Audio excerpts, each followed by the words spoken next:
ओम नमो भगवते वासुदेवाय। ओम नमो भगवते वासुदेवाय।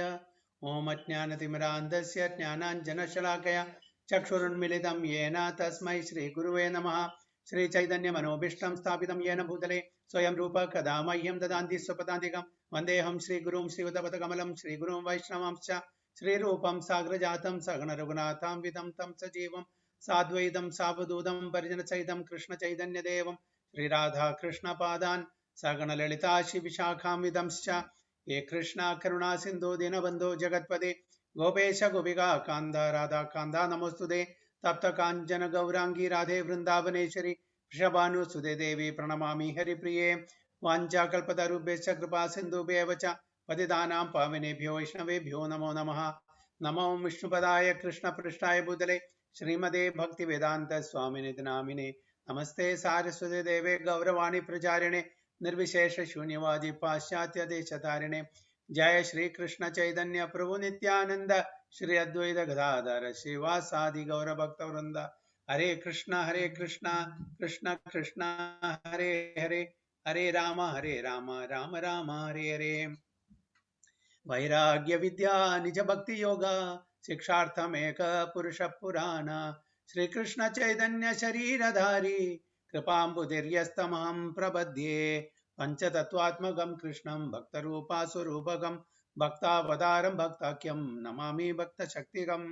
जय जय श्री चैतन्य जय नित्यानंद जय अद्वैत चंद्र जय गौर भक्त वृंदा जय जय श्री चैतन्य जय नित्यानंद जय अद्वैत चंद्र जय गौर भक्त वृंदा जय जय श्री चैतन्य जय नित्यानंद जय अद्वैत चंद्र जय गौर भक्त वृंदा। हरे कृष्णा हरि ओम तत्सत। So literature directs the human being toward the perfect stage of devotion. The paths of fruitive activities, speculative knowledge, and meditation do not lead one to the perfection stage, but the Lord is actually approachable by one who follows the process of devotional service. Therefore, all Vedic literature recommends that one accept this process. In this regard, Chaitanya Mahaprabhu quoted from Lord's instructions to Uddhava in Srimad Bhagavatam 11.14, 20 to 21. If anyone of you remember last class, you know, um,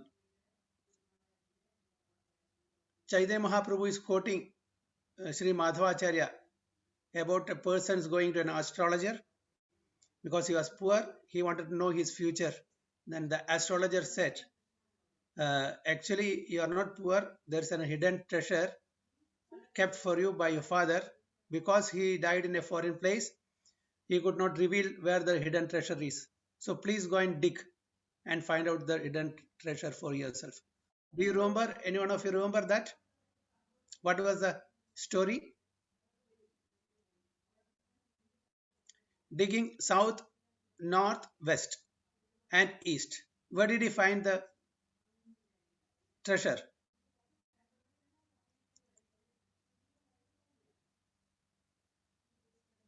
The wise man. That was the chapter.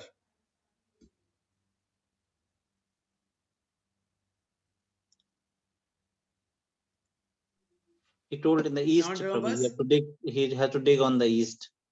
Yeah, so what will happen if you dig in the south side, north side, and west side?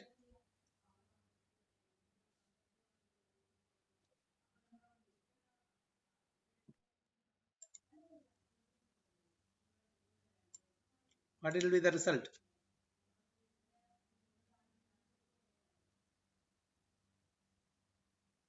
Okay, see, if you dig in the south side, there is a poisonous wasp.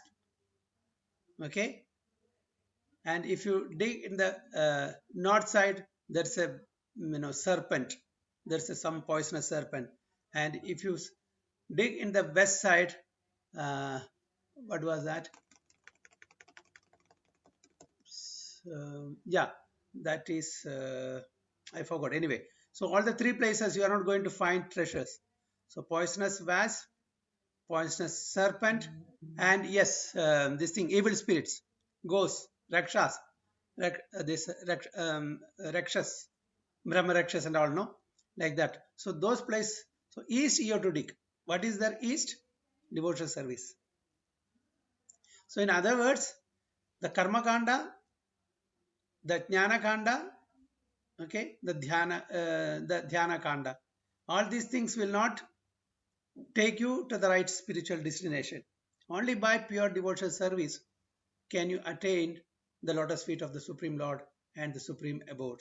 So that is what, Madhavacharya, explaining about a verse from 5th canto, he was telling, okay, which Chaitanya Mahaprabhu quoted. So, Anyabhilashita shunyam jnana karmadi anavrutam anukulyena krishnanushilanam bhaktiruttama. Anya abhilashita shunyam. No other abhilashya. Shunyam, zero. What sort of anya abhilasha? Jnana karma adi. Jnana karma adi means etc. So we should know that jnana will not take us, karma will not take us, dhyana will not take us. All these things will not. Only bhakti will take. Anukulyena Krishna anushīlanam bhaktir. So whichever is favorable for devotional service, we should do that. That is Uttama Bhakti. So that's the same principle is retold here by Chaitanya Mahaprabhu, okay, in the previous chapter, if you can recall what you have read. Now here, again, once again, is telling here, in truth, all Vedic literature directs the human being toward the perfect stage of devotion. It's not that others are wrong or something. It is incomplete. If at all we want to attain perfection in this human form of life, we have to take up for sure devotional service. Nothing short of that. So that is why it is again and again, Srila Prabhupada, whichever verse he takes in the purport, he comes to this point of unmotivated, uninterrupted devotion to the Supreme Lord. Okay, why we have to start again from Karma Yoga to Jnana Yoga to Dhyana Yoga when you have in the ripened fruit in our hand? It's all mango. Mango in the early stage, tender stage, then the raw stage, then the ripened stage. So which is the best one? Which one will we choose? If you want really juicy, very tasty, very nectarian fruit, which one will you choose? The ripe, right? That also especially pecked by a parrot, isn't it? When the beak of the parrot touches that mango, it becomes more sweet. So that is Sukadeva Goswami has given us Srimad Bhagavatam Nigama Kalpataror Galitam Phalam. Okay, this is a very ripened fruit of the Vedic literature. It's not that Vedic literature is, wrong or something. Vedic literature is compared to a tree. All the parts of the tree are valuable for us. The root, the trunk, the branches, the twigs, the leaves, the flowers. But which is the best out of the tree? The fruit, which is ripened. Not even the tender fruit or the raw fruit, but the ripened fruit. So in the tree, the best part is the fruit. So in the Vedic tree, the best part is Srimad Bhagavatam. So all the Vedic literatures directs the human being toward the perfect stage of devotion.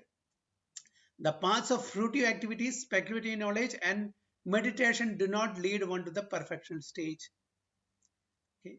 Chaitanya Mahaprabhu is telling that the path of fruitive activities, that is Karma Yoga, that is Karma Kanda, speculative knowledge, Jnana Kanda, meditation, Dhyana Kanda, or Dhyana Yoga, not Dhyana Kanda, do not lead one to the perfection stage. But the Lord is actually approachable by one who follows the process of devotional service.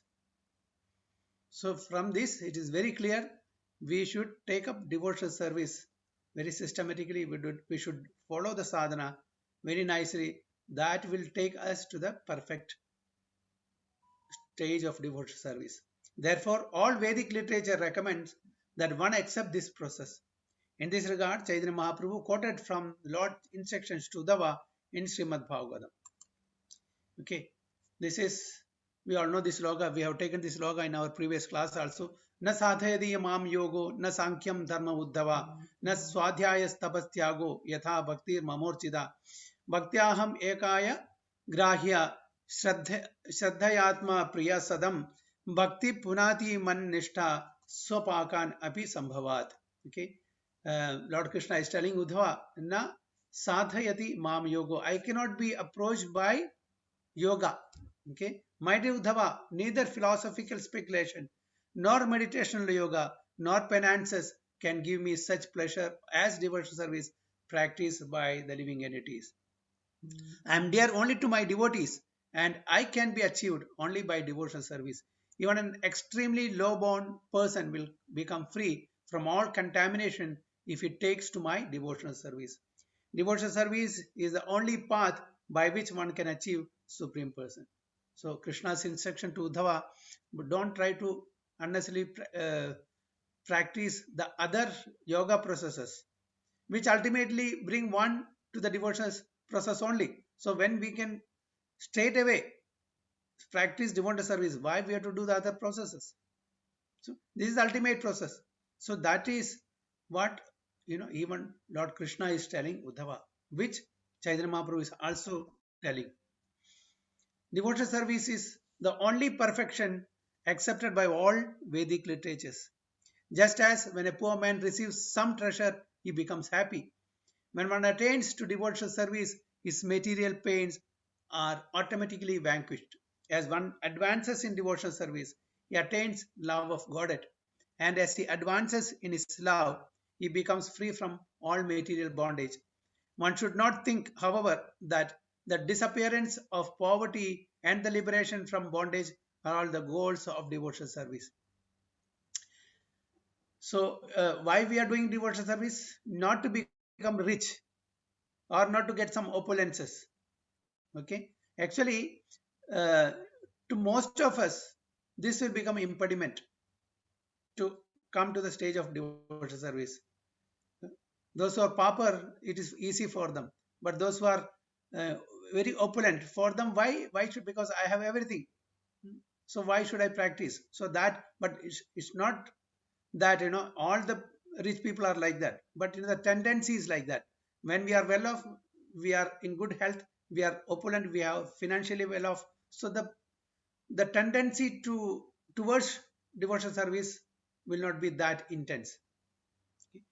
One should not think, however, that the disappearance of poverty and the liberation from bondage are the goals of the devotional service. Love of Krishna, love of God is itself the goal, and it consists in relishing the reciprocation of loving service with the Lord. In all Vedic literatures, we find that the attainment of this loving relationship between the living entity and the Supreme Lord is the goal of devotional service.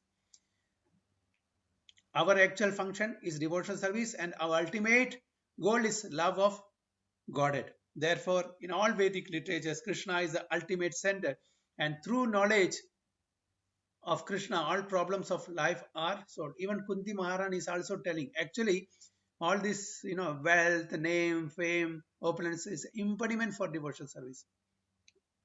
Even Kunti Maharani is also telling in Srimad Bhagavatam. What is that sloka? Anyone remember? Shruti Shruta Shribir. What is that? Edamana Madapuman. What is the starting? Anyway, I forgot. If anyone remembers, please tell me. The starting I forgot. Edamana Madapuman. Kim Tuam Akinchana Gochara. The last. Janmaishwarya Shrudat Sribir. Edamana Madapuman. Janma Aishwarya Shrudat Sribir. These are all impediment. Okay. Kunti Maharani is also telling the same thing. Okay. So Chaitanya Mahaprabhu then quoted a verse from Padma Purana. There are many different Puranas with instructions for worshipping different types of demigods. But such instructions only bewilder people into thinking that the demigods are supreme. So that is what is happening, especially in India, because there are no proper, no proper spiritual masters to guide us properly. all are whimsically on their own. They're concocting and speculating and telling their so-called disciples. The so-called gurus are instructing the so-called disciple according to their whims and fancies. So we should follow a bona fide spiritual master if you want to really get the real knowledge. Because in the Vedas everything is there. We know there's Karma Kanda, there's Dhyana Kanda, there is Jnana Kanda. So in that, the demigod worship is also recommended for material benefits. So people also will take that, this is ultimate. All demigods are equal to Supreme Personality of Godhead. That's why it is only bewildering. That's what Chaitanya Mahaprabhu says. It's only bewildered people into thinking that the demigods are the supreme. Yet, if one carefully studies the Puranas, you will find that Krishna, the Supreme Personality of Godhead, is the only object of worship. We have seen and we are still seeing in India and other parts of the world, people are worshipping demigods, and even what to speak of demigods, even they are worshipping human beings as Supreme Personality of Godhead. Isn't it? Or many people who proclaim themselves they are God. So that is, we are totally getting misguided by the so-called gurus or so-called Bhagwans. For example, in the Markandeya Purana, there is mention of Devi worship or worship of the goddess Durga or Kali. But in the same Purana, it is also stated that all the demigods, even Durga, are but different energies of Krishna. Thus, the study of the Puranas reveal Vishnu, the Supreme Personality of Godhead, to be the only object of worship. So even in Brahma Samhita, it is said that Durga, who is Durga? The servant of the Supreme Personality of Godhead. If Durga is the topmost, why she should be serving the Supreme Lord Krishna? Rather, Krishna should serve Durga, isn't it? But this is not that. All demigods are serving the Supreme Personality of Godhead. And the only worshipable God is Lord Krishna or only Vishnu Tattvas. The rest all, we have to adore them, appreciate them, give them respect as the servants of that Supreme Personality of Godhead. But we should never treat or equate them as the Supreme Personality of Godhead. So that is an offense. If we treat every one of them as the Supreme Personality of Godhead, is considered as an offense. Just in one of the 10 offenses that we chant before chanting our Hare Krishna Mantra, to consider the demigods like Lord Shiva or Lord Brahma to be equal to or independent of the name of Lord Vishnu. Okay, so it's very clear. It is also from Padma Purana. So even Lord Brahma and Shiva are not equal to the Supreme Personality of Godhead. So what to speak of other, controllers, other Isharas, or other demigods? So the conclusion is that directly or indirectly, all types of worship are more or less directed to the Supreme Personality of Godhead. In Bhagavad Gita, Lord Krishna says that 9.23 confirms that one who worships the demigods is in fact worshipping only Krishna, because the demigods are but different parts of the Lord body of Vishnu or Krishna, but that such worship is irregular. So that is also mentioned in Srimad Bhagavad Gita, that such worship is avidhi purvakam. So it is an irregular way, it's a wrong way. But that their faith on the demigod is also somehow or other fixed by the Supreme Personality of God only. But indirectly, they are worshipping Supreme Lord, but in a wrong way, in a irregular way. That is what Lord Krishna also states in Bhagavad Gita. What is the purpose of the different types of worship described in the Vedic literature? In the Vedic literature, there are various divisions. One is called the Karma Kanda, which describes purely ritualistic activities, and another is called Jnana Kanda, which describes speculation on the absolute truth. What then is the purpose of the ritualistic sections of the Vedic literature, and what is the purpose of Upasana Kanda, which contains different mantras or hymns for worshipping various demigods? And what is the purpose of philosophical speculations on the subject of the absolute truth? Srimad Bhagavatam implies that in actuality, all of these methods described in the Vedic literature indicate the worship of the Supreme Lord Vishnu. In other words, they are all indirect ways of worshipping the Supreme Personality of Godhead. Sacrifices contained in the ritualistic portions of this literature are meant for the satisfaction of the Supreme Lord Vishnu. Indeed, because yajna, sacrifice, is specifically meant for satisfying Vishnu, another name for Vishnu is Yajneshwara, or the Lord of Sacrifices. Because all these different types of yogas, karma yoga, jnana yoga, dhyana yoga, ultimately is to reach the Supreme Lord only. One should not do it for their personal benefit. Okay, if they are following that way, at last to attain the perfection stage of devotional service, that's fine. But if we are doing karma kanda activities for our sense gratification, we will not reach anywhere. Similarly, the speculative process, that jnana yoga, if we are doing it for our satisfaction of name and fame, we will not reach anywhere. So if this is a stepping stone towards devotional service, that's fine. But then, since we know that devotional service is ultimate, we can practice this simple method. Why do in the first place karma kanda activities or jnana kanda activities? And the Yajna Purusha, as we all know, is Vishnu. Okay? So all the sacrifices ultimately should reach Vishnu, the Yajneshwara. Okay? So this is what Chaitanya Mahaprabhu says here. Since neophytes are not on the transcendental level, the Vedic literature advises them to worship different types of demigods according to their situation in different modes of material nature. So why the demigod worship is recommended? Because of people in different consciousness level, in different mode of consciousness, mode of goodness, mode of passion, and mode of ignorance. For them, this is recommended. So one who has already come to the understanding that Supreme Lord Vishnu or Krishna is the ultimate and he is the only worshipable object, and we are situated at least in the mode of goodness, and slowly from the mode of goodness we should transfer ourselves or transcend ourselves to the mode of pure goodness, where we can worship the Vishnu Tattvas in devotional service.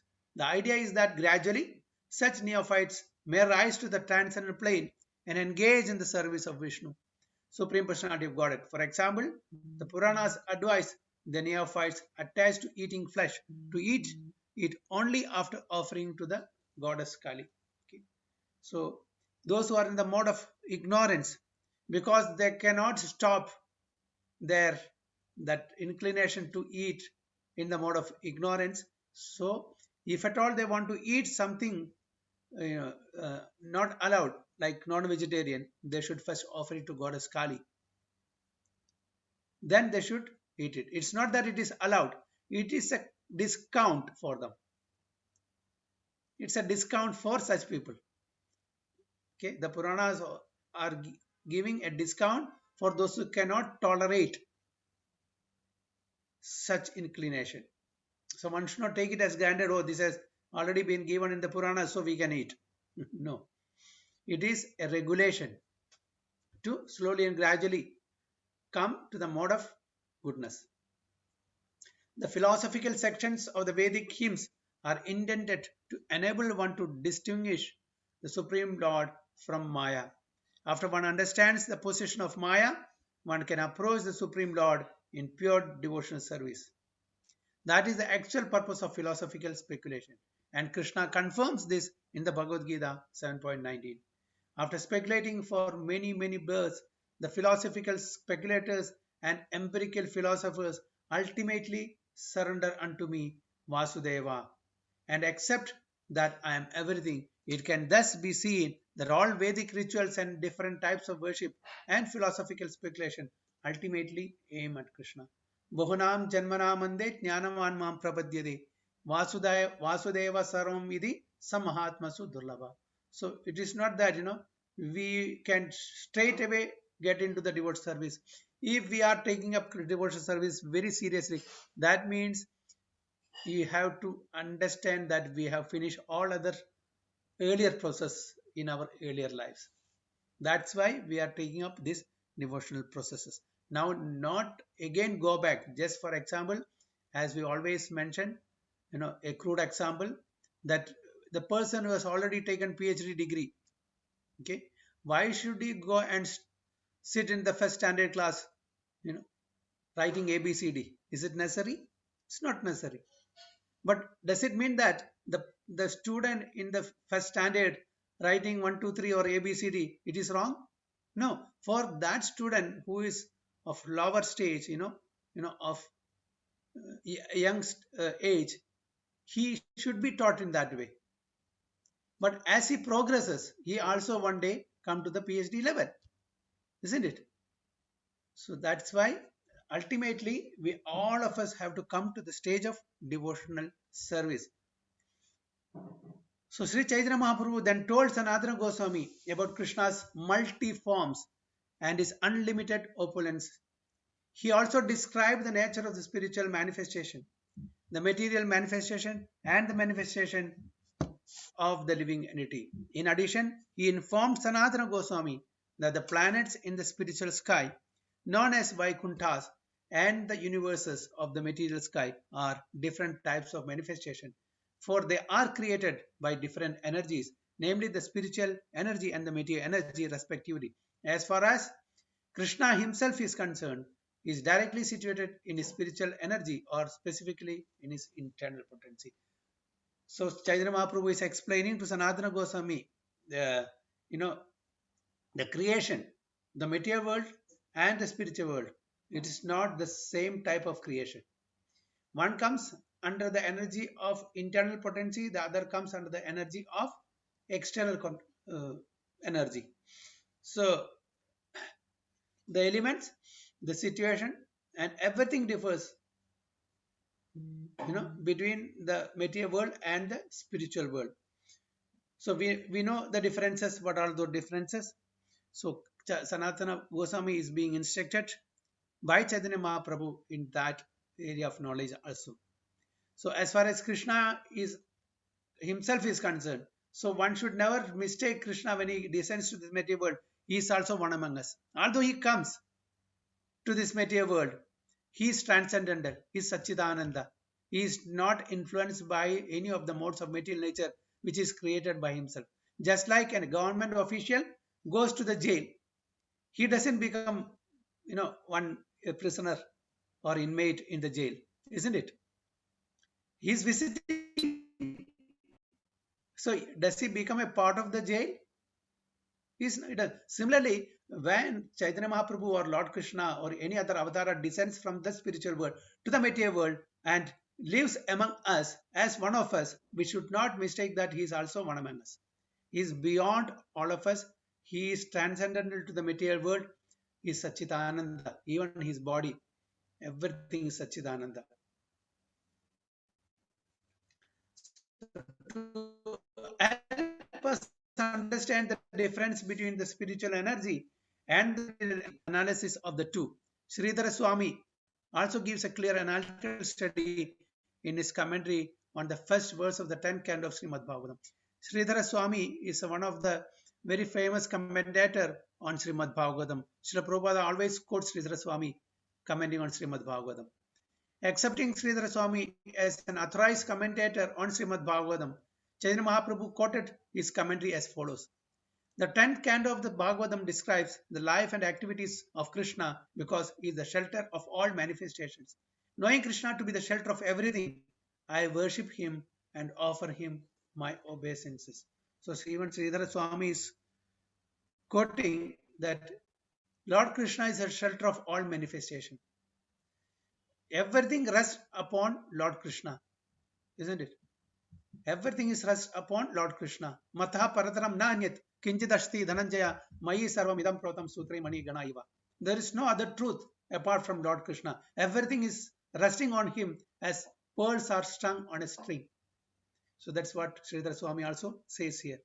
In this world, there are two kinds of principles operating. One principle is the origin or shelter of everything, and all other principles are derived from this original principle. Supreme truth is Ashraya. Ashraya means shelter. Shelter of all manifestation. All other principles which remain under the control of the Ashraya Tattva or the absolute truth. Even the 10 subjects matters that is dealt in Srimad Bhagavatam. The conclusion. What is that? Who knows the 10 subject matters that are dealt in Srimad Bhagavatam? अत्र सर्ग विसर्गस्य स्थानं पोषणं मुदय मन्वन्तर ईशानुकथा निरोध मुक्तिराश्रय. Ashraya, ultimate shelter. On whom? Lord Krishna. Okay, so it's called, and then the person or the absolute truth are called ashrita, okay, or subordinate corollaries and reactions. Okay. All other principles which remain under the control of the ashraya tattva or the absolute truth are called ashrita, okay, or subordinate corollaries and reactions. The purpose of the material manifestation is to give the conditioned souls a chance to become liberated and return to the ashraya tattva, that is Lord Krishna or the absolute truth. Since everything in the cosmic creation which is manifested by Krishna's Vishnu expansions is dependent on the Ashraya Tattva. Nobody is independent, nothing is independent. Everybody is dependent on this Ashraya Tattva, that is the Supreme Absolute Truth, Krishna. The various demigods and manifestations of energy, the living entities, all material elements are dependent on Krishna. For Krishna is the Supreme Truth.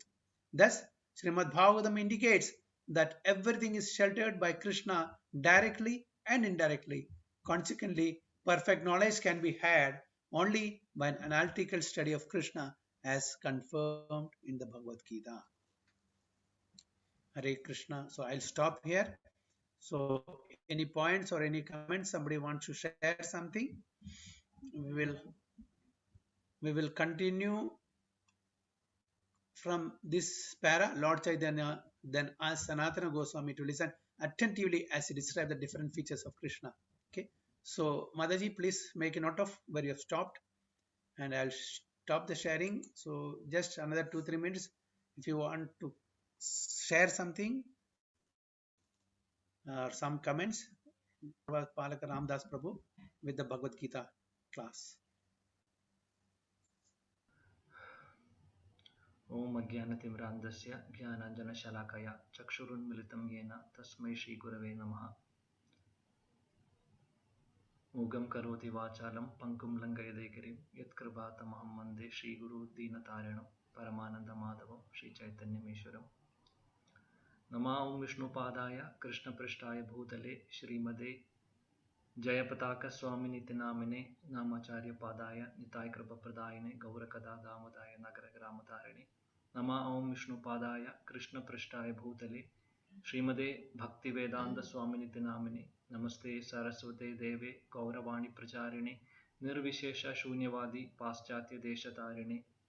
जय श्री कृष्ण चैतन्य प्रभु नित्यानंद श्री अद्वैत गदाधार श्रीवासादि गौर भक्त वृंद. हरे कृष्ण कृष्ण कृष्ण हरे हरे, हरे राम राम राम हरे हरे, हरे कृष्ण कृष्ण कृष्ण हरे हरे, हरे राम राम राम हरे हरे, हरे कृष्ण कृष्ण कृष्ण हरे हरे, हरे Ram Ram Ram Hare Hare. Hare Krishna. So I would like to welcome all the devotees for this small presentation. So I'll be sharing the screen. I have made a small presentation. I have made the presentation, but I have not prepared. That's the problem. So anyway, I will share the screen.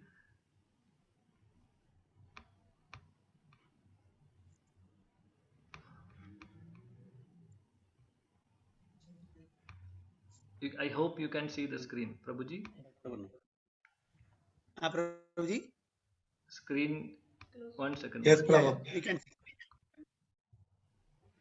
We can see. Okay. Yes.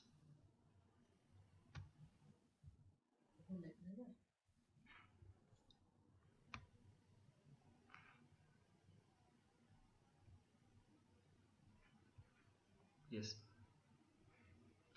So today, before I begin, I would like to beg your prayers and blessings so that I can speak the right words. I will be getting the right words and the right spirit in my, and this is my small offering at the lotus feet of my Gurudev on the occasion of his Vyasa Puja. So please kindly bless me so that I can speak for his pleasure. Thank you. So today we'll be discussing on the topic Bhagavad Gita. So as we know, we have reached till 2.200. 2.20. There are two verses, 2.21 and 2.222 will be taken by Shantarupa Nityananda Prabhu. It has been assigned to him. So he'll be taking that in the following sessions.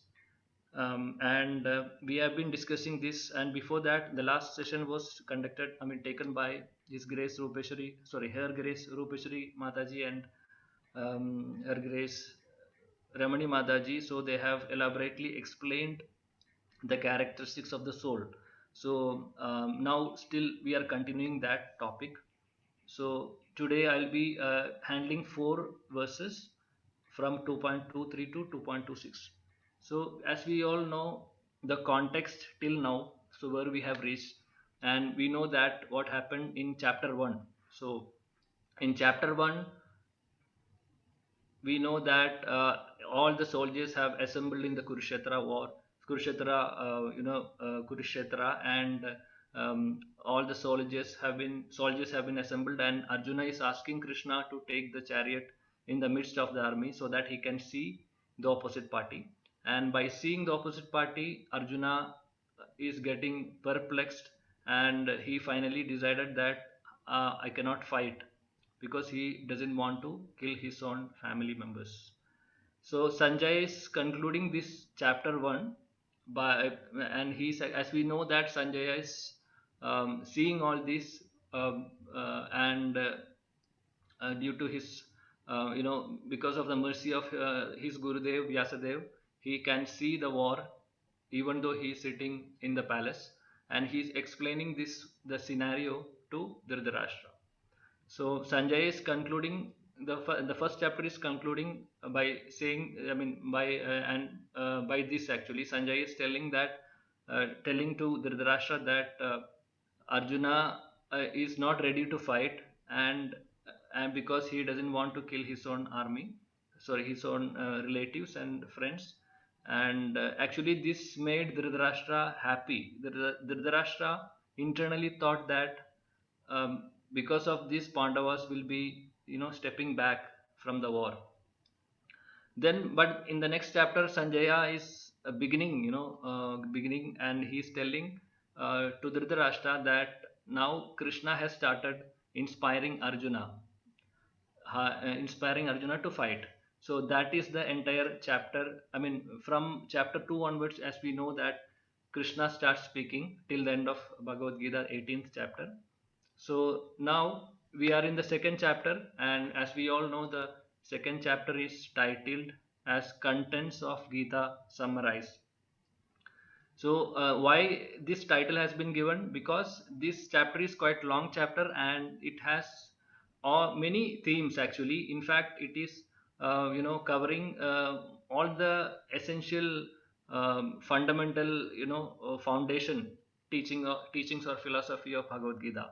It is talking about Karma Yoga, and it is talking about Sankhya Yoga, and a glimpse of Bhakti Yoga is also said in chapter number 2.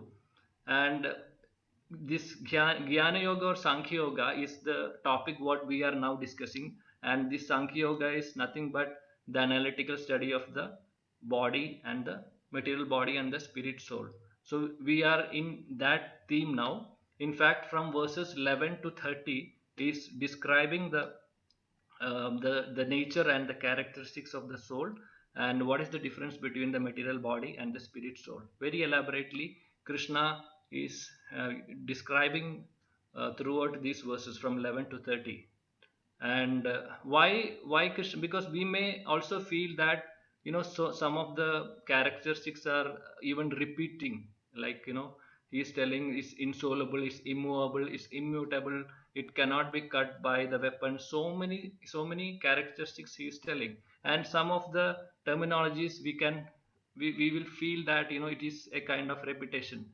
So maybe the thing is that Acharyas describe why it has been repeated, because this is the fundamental philosophy or the fundamental understanding of Bhagavad Gita. Without knowing the difference between the material body and the spirit soul, we cannot understand Bhagavad Gita. We cannot understand anything about spiritual topics. So for the spiritual topic, this is the very um, fundamental knowledge. So that is the reason he is elaborately explaining almost 20 to 25 slokas. He is telling about the characteristics and the nature of the spirit soul. And the second half of this chapter, we can see that Krishna is talking about the sakama karma and nishkama karma. Sakama karma, as we all know, that sakama karma means doing some activity expecting some results. That is known as sakama karma. And nishkama karma means without expecting any results. We will be when we are doing some karma without expecting anything, that is known as nishkama karma. Or else by dedicating the work for the pleasure of the Supreme Lord. And towards the end of the chapter, we can see Krishna is telling about the Siddha Prajna. Siddha Prajna means Siddha Prajna is the characteristics of the person who is self-realized. So that also being discussed towards the end of the chapter 2. So that is the reason, as I said in the beginning, that even all the yogas are being discussed here. Bhakti yoga is not discussed in great detail. It will be coming from the 6th chapter onwards, probably from the 7th chapter, because by end of the 6th chapter, Krishna is telling yoginam abhisarvesham madgade nandaratmana shraddhavan yomam samayukta tamomata. He is telling that of all the yoga practices, Bhakti yoga is the best. So from that point onwards, Bhakti yoga is being described in very detail. But still, we can see a glimpse of Bhakti yoga in this 2nd chapter also. So that is the reason this chapter is given the title as Contents of Gita Summarized. And also, very interestingly, we can see that the mercy of Srila Prabhupada in all the verses, like Siddha Gauranga Prabhu rightly pointed out this today during our today's class, that the importance of Bhakti yoga. So Krishna is starting the Bhakti yoga, or the importance of devotional service, from the 6th chapter or 7th chapter. We can say 7th chapter onwards. But Srila Prabhupada is so merciful that he is giving the devotional service, or he is telling about the importance of Bhakti yoga from the beginning of the Bhagavad Gita itself. When we read the purports, we can see a glimpse or some flavor of Bhakti yoga in almost all the purports, because the reason is that he that is the fruit. In fact, rightly today Prabhu has discussed about this, that is the mature fruit. Devotional service is the ultimate aim for all of us. So he is trying to explain that the importance of Bhakti yoga right from the beginning of the Bhagavad Gita itself, even though Krishna himself is telling or revealing it after 6 chapters. So Srila Prabhupada is so merciful. That is the reason all the Srila Prabhupada's purports are gems, and we have to really study scrutinizingly and try to implement that in our life, because that is in fact his Srila Prabhupada's soul. We can say his blood and soul is there in that purports. So, and Prabhupada always says that it is not written by me. The purports are actually dictated by Krishna himself. So we can see that power in the purports. So coming to the verses 2.23 and 2.25, this 3 verses is having a common theme, and the common theme is the nature or the characteristics of the soul. And as we all know that the soul is eternal, means it is ever existing, and it is a part of the supreme whole, and we are only a minute insignificant atomic particle or part and parcel of that supreme whole. So this 2.23 to 2.25 is having the common theme. That is the reason I have grouped these 3 verses in one, and we can see the relationship between the verses also. Like for example, in 2.24 Krishna is telling about that Krishna is telling that soul is unbreakable and insoluble, and we can see the similar terminologies similar characteristics in the 2.23 also. And 2.23 Krishna is telling Nainam Chindanti Shastrani, that sloka is telling about the soul cannot be cut by any weapon, it cannot be moistened by water. And similarly, in 2.24 we can see that soul, he is telling that Krishna is telling that soul cannot be burned or dried. And in 2.23, we can see some similar terminologies like it cannot be burned by fire, and it is not withered by the wind. And in 2.24, and some other characteristics are also being described, and that is, Krishna is telling that soul is eternal and it is everlasting, and it is present everywhere. Present everywhere means it is all pervading and unchangeable, immovable, and these are the some characteristics, and we will be discussing slightly, I mean, in details in the coming slides. And the 2.25 is talking about again that some of the characteristics, like the soul is invisible and it is inconceivable, and it is unchangeable. So let's come to the verse 2.23. This is a very famous verse, and this is a must learn verse for all of us. And this verse is like, नैनं चिन्दन्ति शस्त्राणि नैनं दहति पावकः न चैनं क्लेदयन्ति आपो न शोष्यति मारुतः. So here we can see nainam chindanti shastrani, na enam. Enam means this soul, na means never. Nainam chindanti shastrani. Shastrani means weapons. Chindanti means it cannot be cut by any weapons. So this verse, I mean this that particular sentence in the verse, or that particular line of the verse is telling that soul cannot be cut by any weapons. And the next line is nainam dahati pavaga. Dahati means it cannot be burned, means soul cannot be burned, and also it cannot be burned by the fire. That's what that is being said in the second line. And also that is one understanding, and the second understanding is that we have to understand that the meaning like it cannot be burned by fire means it cannot be even burned by any fire weapons also. Like nuclear weapon is considered to be the fire weapon. As we all know, many countries now in this world are having the nuclear resources, and they have the nuclear weapons. And we know the difference between the nuclear weapons of the modern age and also the fire weapons, or kind of nuclear weapons which we had in the earlier times. Like in the Kurukshetra war, we all know that our Ashwatthama was trying to kill Parishit Maharaj in the womb of Uttara. So he has invoked the fire weapon, that is Brahmastra. Brahmastra is a fire weapon, and that was invoked by mantra, and that can be targeted, that can be directed to a particular target.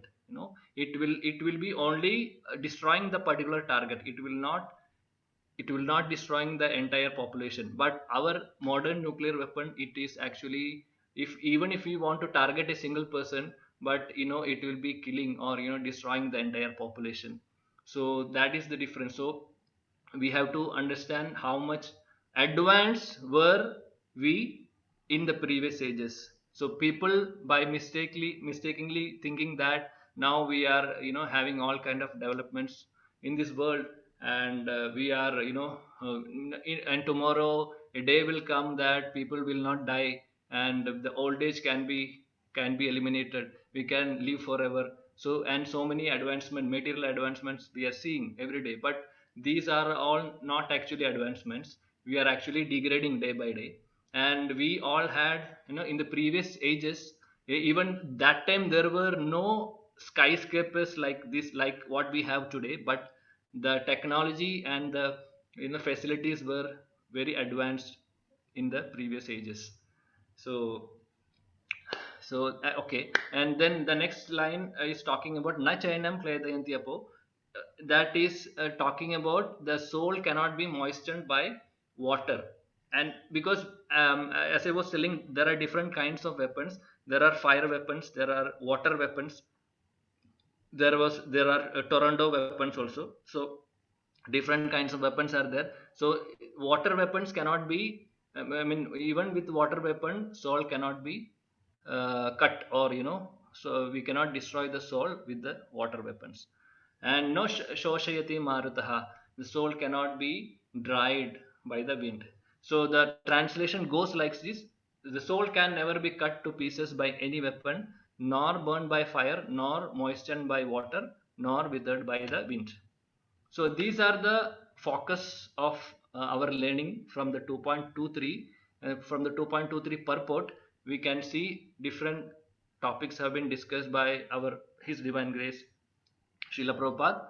So the first topic of discussion in the purport is that he is telling about some, I mean, different kinds of weapons. Like we already discussed about that. There are some weapons which are which are known as fire weapons or flame weapons. There are some rain weapons. There are tornado weapons, like that, because all these weapons are actually made from the five elements, like Panchabhuta: earth, water, fire, air, ether.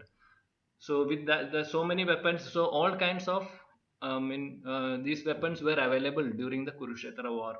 We have to understand that this tornado weapon is very special. This tornado weapon, even Srila Prabhupada says in the purport that the modern scientist even doesn't have any idea about tornado weapon, because this tornado weapon is directly coming from the demigods. The demigods, if somebody wants tornado weapon, like Arjun, he has got so many tornado weapons from different devatas. So they have to do some austerity and tapasya in order to please the demigods to get these weapons. So these weapons are not accessible, or we don't have any idea about the how these weapons are, and how these weapons are made, and what are the specialities of these weapons. And yes, and nuclear weapons we already discussed. So Srila Prabhupada is telling, and then concluding the first theme of this purport, saying that none of these weapons available in this material world can destroy or affect the soul. And he goes to the second theme of the purport. The second theme of the purport, it is like, he is telling about the Mayavadi philosophy. And we have heard about the Mayavadi philosophy during our classes. And he is telling, Srila Prabhupada is telling that Mayavadis cannot explain these points. What are the points? Like how the soul came into existence, and how the individual soul got separated from the original supreme soul. So these questions are, cannot be answered by the Mayavadis, because Mayavadis think that individual soul and the super soul is same. They don't differentiate between the individual jivatma as well as, I mean, and the paramatma. So they consider only single soul.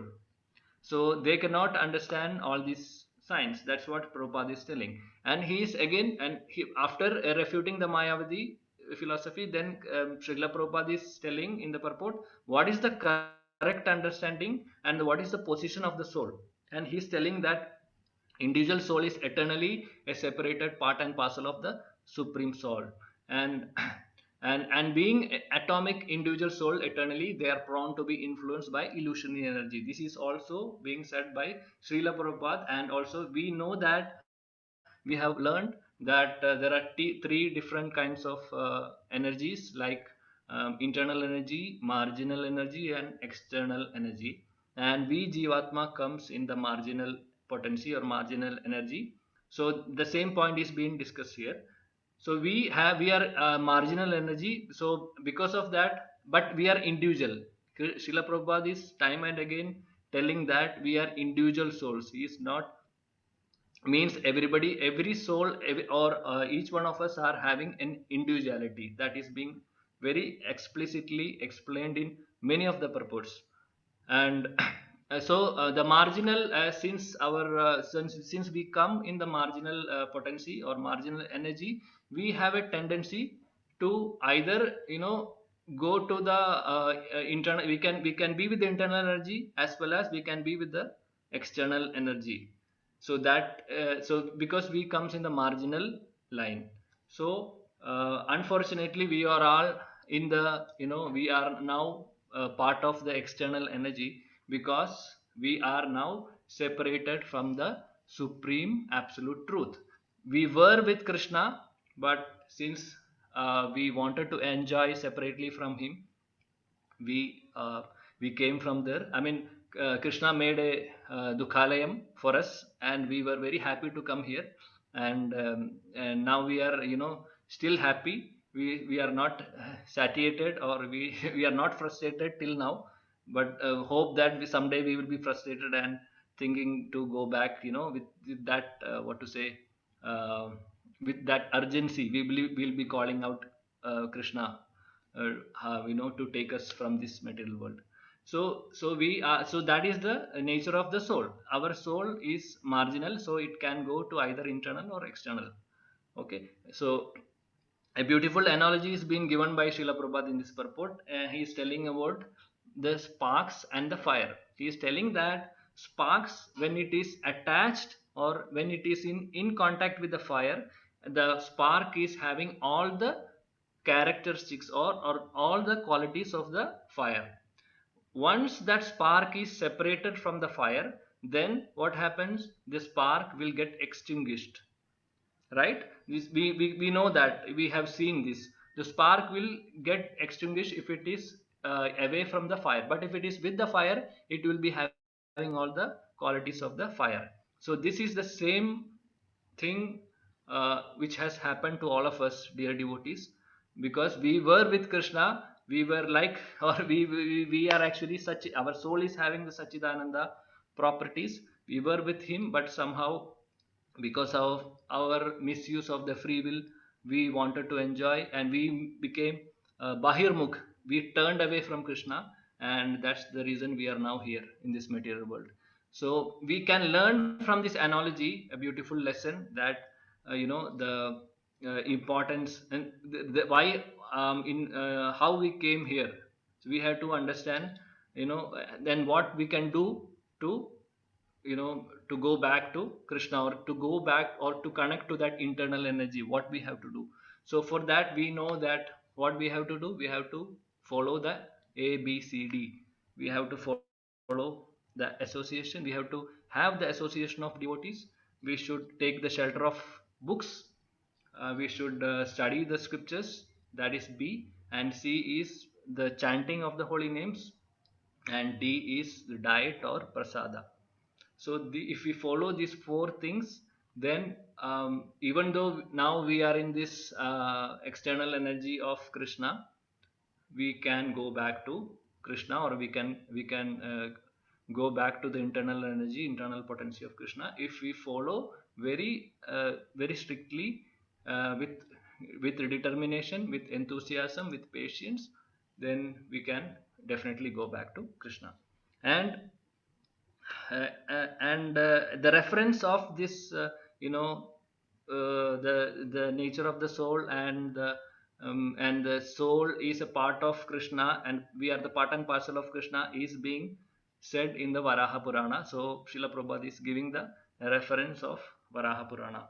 So the analogy we have seen, this is what I said in the beginning, that Srila Prabhupada is giving such beautiful analogies. So when we study this, or analyze this kind of analogies, we can learn many things from that. So now we discuss about some, part of some glimpse of devotional service also. So this is how his purports are actually. Even though this particular sloga is talking purely dry, what to say, philosophy of the characteristics of the soul, when we read in that point, but when we read the purport, we can understand that there is, there is devotion also being described by Srila Prabhupada. So what is the takeaway from the 2.23 is that we understand that Arjuna is getting liberated, or he is getting the knowledge from Krishna, and he is not becoming one with Krishna. This is the last sentence of this purport actually. Srila Prabhupada is concluding this purport saying that Arjuna is got all this knowledge, but he is not becoming one with Krishna. Means Even though we are going, even if we are going back to Krishna, we still remain as an individual. We are not merging into Krishna or nothing like that, like what Mayavati says. And the second takeaway from this topic, from this sloka, is ABCD association, books, chanting, and diet. If we follow this very nicely, we will be able to go back to the internal potency of Krishna. 2.24 is talking about again the characteristics of the soul. Achedyoyam adahyoyam akledyo shoshya evacha nitya sarva gadastanur achaloyam sanatanaha. So he is telling, achedyoyam adhayoyam, is the soul is unbreakable and it cannot be burned. So we have seen this, it cannot be burned. We already spoke about that in this burn, or it cannot be burned by fire in the previous sloka. So akledyo shoshya evacha, it is soul is insoluble, it cannot be dried. Again we spoke about it cannot be withered by wind in the previous sloka. That is the connection we can see between the two verses. Nitya, nityaha, we are nitya. Nitya means everlasting. Sarvagadaha means all pervading, and unchangeable. So all pervading here means, okay, that we can discuss in detail. Okay, achalo yam sanatanaha. Achalo means it is soul is immovable and eternally the same. Immovable here means that the soul cannot be influenced by any material conditions. So that is the meaning of immovability of the soul. Like we have heard that when Yamadutas come to take the soul, if we are sinful, if we are a sinful person, when we die, Yamadutas come. What happened? They cannot touch the soul. Actually, they cannot do anything with the soul. So they actually pull the subtle body. So they pull the subtle body, and along with the subtle body, the soul is moving actually. So soul itself is not, cannot be moved by anyone actually, by any material condition, but it can be moved. It is actually immovable, but that is an example which we can understand from that.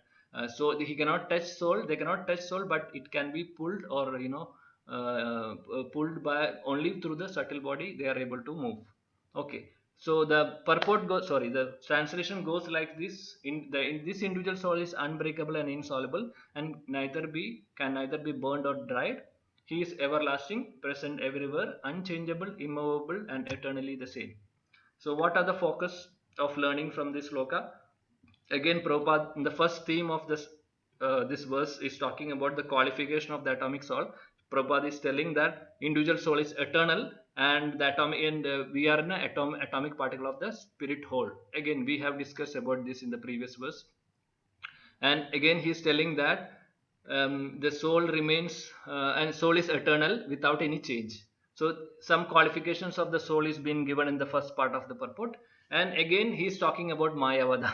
So we know that in many purports, I think more than 70% of the purports we can see his refute against the Mayavada philosophy. So in this purport also we can see that Srila Prabhupada is telling about how he is refuting the Mayavada philosophy. He is telling about the spirit soul is insoluble, and we cannot we can never merge into the impersonal Brahman like that.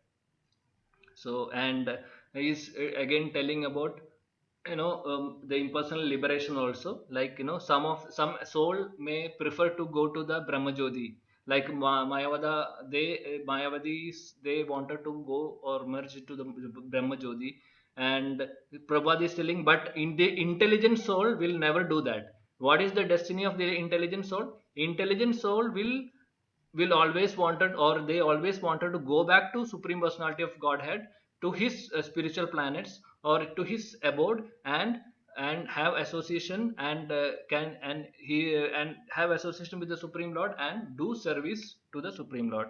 This is what an intelligent soul will think. This is what Prabhupada is telling. So, and he is again telling about the importance of the word Sarvagadaha. Sarvagadaha means all pervading. All pervading doesn't mean that we also know that the super soul is also all pervading. We all know that super soul means Paramatma. So this is talking about, not talking about super soul actually. This is talking about the characteristic of our soul, jiva soul only. But here in this verse we can see Sarvagadaha. Why Sarvagadaha? Here the context is that Sarvagadaha means all pervading nature. And Acharyas describe that this is like the living entities are present all over the God's creation. Like it is present in water, it is present in air, land, even in fire. So because of the presence of the soul in all these places, that is the reason that Sarvagadaha terminology is being, or that Sarvagadaha term is being used here. So what is the takeaway from all of us? So we have to understand, are we looking for impersonal liberation, like merging into the Brahmajyoti, or personal association of the Supreme Lord? Yes, we are following the path of devotional service, so that is not impersonal liberation. We are focusing on the personal association with the Supreme Lord. And the next takeaway, we can say that Prabhupada is telling this living entities are present even in the sun. So because we know that characteristics of the soul, we know that it cannot be burnt, and it is all pervading. All pervading means it should be present in fire also, right? So how it can be present in fire? So we know that temperature of the sun, so that means soul is present in sun also. So but the thing is that yes, there is living entities in sun also, but they are having different bodies, not like our bodies. They are having some suitable body which can withstand in the fire. And 2.25 is avyaktoyam achintyoyam avikaryoyam uchyate tasmat evam viditvainam nanashochitam arhasi. So here the first line goes like this: avyaktoyam achintyoyam. Avyakta means invisible, and achintya, we all know that what is the meaning of achintya. Achintya is inconceivable. We know our philosophy, achintya beda abeda tattva, we have heard that. So that is the inconceivable nature. Okay, avikaryoyam uchyade. Avikaryoyam, that is the soul is immutable or unchangeable. Tasmat evam viditvainam. Knowing this, you should not grieve for the body. That's what Krishna is telling. So it is said that soul is invisible, inconceivable, immutable. Knowing this, you should not grieve for the body. So Krishna is telling Arjuna that. So here we can see the focus of learning is again the characteristics of the soul only. The soul is invisible, and we all know that we have already discussed in the previous classes by our I think Ramani Mataji has described elaborately about this, the size of the soul, that it is the 1/10,000th the tip of the size of the hair. That is the size of the soul, and it cannot be seen by any powerful microscope of this material world. So we cannot see the soul. So that is the reason it is called as it is it is said that soul is invisible. And the second point is soul is inconceivable. Inconceivable means we cannot conceive it.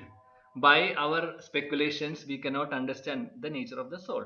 And we know that three types of pramanas are there. What are the three types of pramanas? It is Sujay Prabhu, if you can just tell me three types of pramana. Pramana, Anumana Pramana, and Pratyaksha Pramana. Yes, Prabhu. Yes, Prabhuji. Yes, Pratyaksha Praman, Anuman Praman, and Shabda Praman. So Pratyaksha Praman means by seeing something, we are concluding that this is what. And what is Anuman Praman is kind of speculation, and we are or by doing some experiments, we are concluding that, or assuming that, or we can say assumption. Anuman means assumption. By assuming that this particular thing is like that. And what is Shabda Praman? Shabda Praman is nothing but the knowledge what we are getting by by sound vibrations, or we can say in this context the Shruti or Vedic wisdom. So Srila Prabhupada is telling, so the inconceivable means we cannot depend upon the Pratyaksha Praman or Anuman Praman to understand the soul. We have to completely depend upon the Shruti or Vedic wisdom or Shabda Praman only. Then only we can understand the soul. So now we are trying to do that. Actually, we are now trying to learn the Vedic scriptures or Vedic. We are trying to learn the Vedic wisdom from this beautiful Vedic text. So we are. That is the reason we are trying to. I mean, that's how we are trying to understand the nature of the soul. And yes, and again the very beautiful and very famous example Srila Prabhupada is telling in this purport how we can if mother or sorry how to identify a father, how we can identify if the father, we have to ask the mother can tell the authority, sorry, mother is the authority and he can tell, sorry, she can tell who is the father, father of the child. So this is a very famous example. We have heard about this, I hope. And then so that is the inconceivable nature of the soul. And again, the next property of the soul is it is unchangeable. Unchangeable means it is talking about the stability of the soul. Means the soul cannot be cannot is not undergoing any changes like our material body. We know that our bodies have undergoing 6 transformations. Here, Rubeshwari Mataji, can you please tell me what are the 6 changes, transformation of the body? Prabhuji, birth, growth, maintenance, reproduction, twinkling, and death. Yes, very nice. Thank you, Mataji. Yes, these are the 6 transformations of our material body, but this is not applicable for the soul. The soul is unchangeable.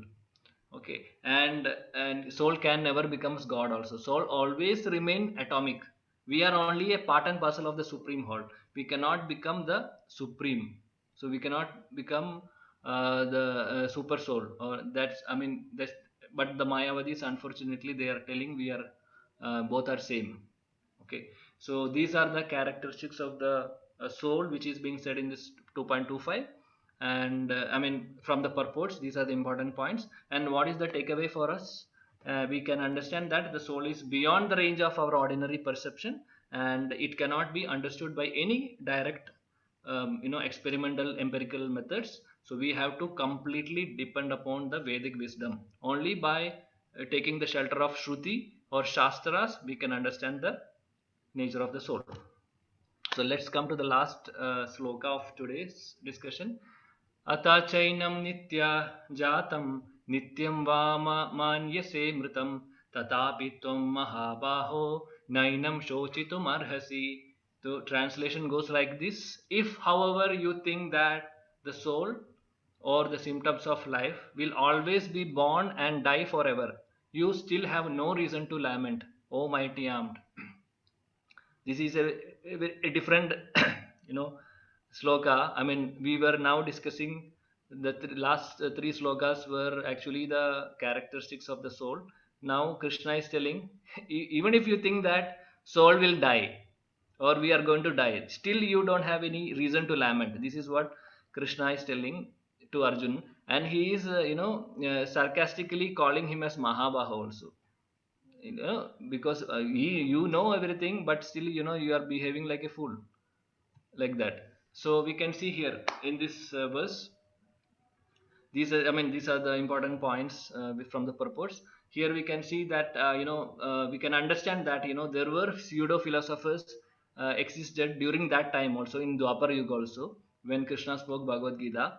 That the reason why Krishna is telling this, because he is actually telling that there are some philosophies, and those philosophies are telling that the soul is not existing, or they are not, their understanding of the soul is totally different. Like for example, Buddhists, they are saying about voidism, right?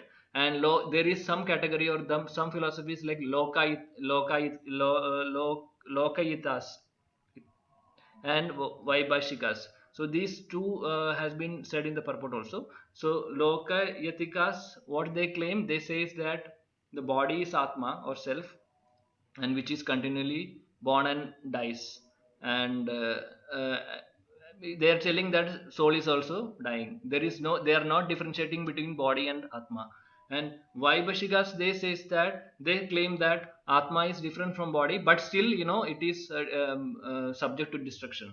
So these are the different philosophies being discussed in the purport. So what Krishna is meaning here when telling to Arjuna, even though you are believing in these pseudo philosophies also, still you don't have any right to lament. There is no reason for you to lament. So why? Because if we are following these philosophies, we understand. For example, the Lokayitas and Vaibhashikas philosophy, if we follow, what is the crux of those philosophies? They says that this and also one more philosophy is there. I forgot to mention that anthropology, like like our material philosophers in the modern scientists. The modern scientist says that the body is a combination of physical and chemical elements, right? And due to the interaction of these physical and chemical elements, this body has come into existence. And they don't have any idea about the soul also. So so Krishna is indirectly telling Arjun that, okay, even if you are following all these pseudo philosophies, still you don't have any reason for lamentation. Because if we are thinking that it is only chemicals, then why we have to lament? There is no lamentation required if we are losing some chemicals, right? And also these philosophies are not telling about rebirth, because they says that the soul is also destroying after death, right? So means there is no rebirth. So if there is no rebirth, means there is no sinful reaction, there is no fear for sinful reaction. So we can do whatever we want in this life, and there is no sinful reaction for that. And because they don't believe in the rebirth. So Krishna is sarcastically telling Arjun that even if you think that even if you are following all these philosophies, then still you don't have any reason to lament. And also he says, he is sarcastically calling him as Mahabahu, because these philosophies are actually not expected from a Aryan like Arjun. Because Arjun is an Aryan, he is coming from a very devoted devotee family, Kshatriya family. So these philosophies are not actually applicable. Arjun should not follow these philosophies, but he has to completely depend upon the Vedic wisdom. So sarcastically Krishna is calling Mahabahu in this verse. So what is the takeaway for all of us? So we have to understand that if we understand the science of the soul, and science of the soul, we have already discussed about some characteristics and the qualities of the soul.